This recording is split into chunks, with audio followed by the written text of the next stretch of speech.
So in this next demonstration we're going to discuss how to confirm the medical history from the patient. The patients will be given this confidential medical history form that they will often fill in when sitting in the waiting room, and when they are called through to the chair, it's your duty then to go through that medical history with them. So Jill, thank you for filling this green form in. I would just like to go through some of the points with you, if that's okay. You've ticked no to many of these things. For example, you haven't had any heart problems, any blood pressure issues, or any bleeding problems. But the first yes box that you've ticked is to do with breathing. So could I ask you a few more questions about why it is that you've ticked this breathing? I've got asthma. Asthma, okay.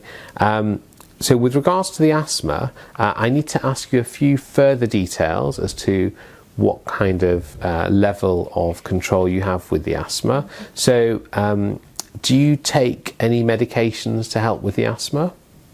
Yeah, I have the puffers. Puffers. And do you know the names of the puffers that you have? I know there's a brown one and a blue one. And the blue one I've got to carry around with me. Okay, and do you take the brown, when do you take the brown one? Every day. Every day? Yeah. And how often do you have to use the blue one? Sometimes I can go months without, sometimes I need it a couple of times in a week.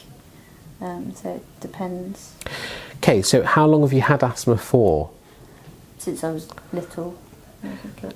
And have you had any overnight stays in hospital with the asthma, or any severe asthma attacks? Well, I did it at Christmas time because I had like a really bad chest infection, and then I had to go in because it was really bad.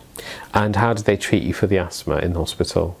They put me on a few pumps and things. So I was in overnight, maybe 2 nights, maybe, and then I felt a bit better. Okay. And have you had any asthma attacks since that point? Only little ones. But ones that you've managed yourself? Yeah. Okay, it's important that when you do come back for your extraction, that if you could please bring your both your asthma pumps with you, so that we have those on hand. Okay. Okay, so continuing with a few more questions on your medical questionnaire, you've ticked that you've had no epilepsy or blackouts, no issues with your stomach, no liver problems, no genital urinary issues. In terms of diabetes and thyroid, there's no issue there for you, or arthritis, osteoporosis. Do you have any skin conditions? No? No.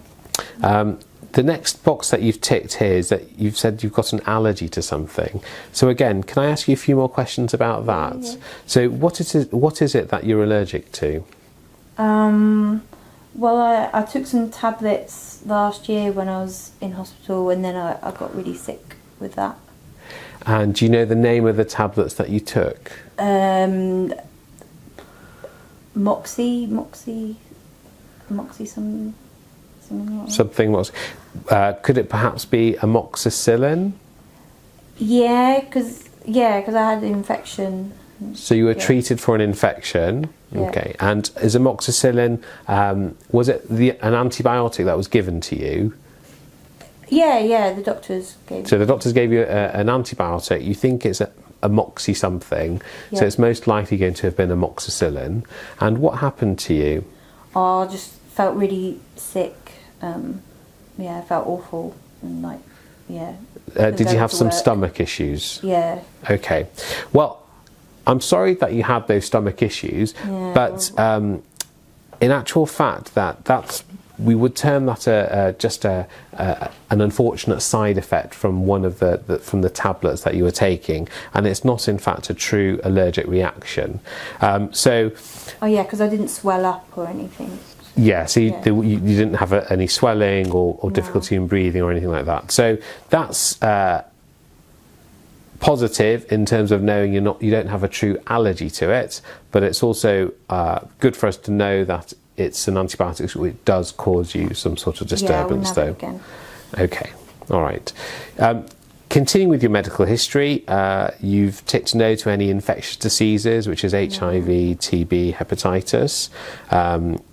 Mental health issues, okay. And in terms of any previous medical or surgical experiences, have you ever been in hospital for any operations? Well, I had my wisdom teeth out in hospital. Oh, right, because here you've ticked no, but wisdom teeth in the hospital is in fact a hospital surgical thing. What was it? What was removed or?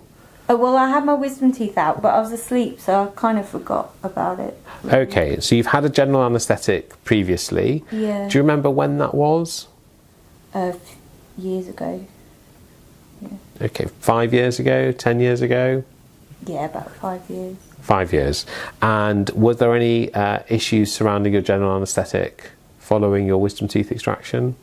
No, it went quite well, I think. Okay, good.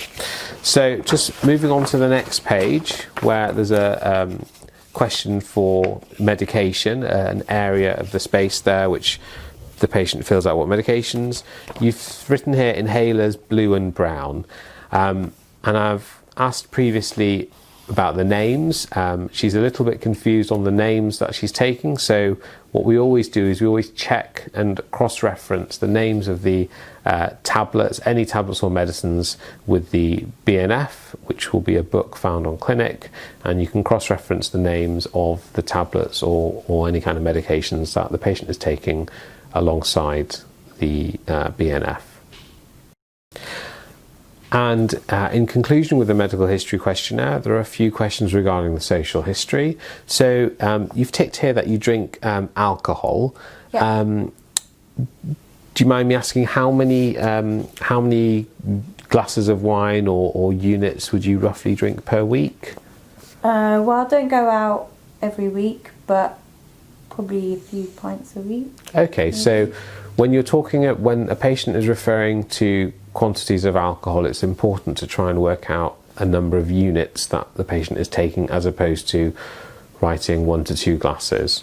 So if you go out and you have a few drinks, roughly will you have a glass of wine or 2 glasses of wine?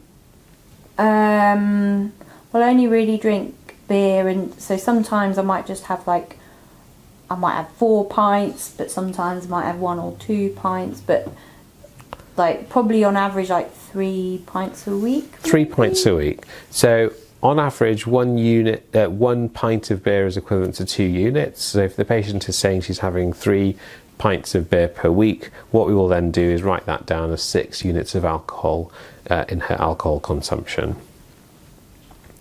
And you've ticked here, you don't smoke, you don't use oral tobacco, palm, betel nuts, and you've ticked no to recreational drug use. Yeah. So thank you. Yeah. So do you have any questions regarding everything we've gone through on your medical history? Yeah, I just remembered that I can't take ibuprofen because it just makes me really wheezy and I don't feel so well with it. I forgot to write that down. Okay, well, thank you for reminding us. Yes, with regards to being an asthmatic, one of the contraindications of some of the pain relief is that you, with an NSAIDs in particular, which is ibuprofen, it may worsen your asthmatic condition. So we will be advising you on taking alternative pain relief medications such as paracetamol. Okay.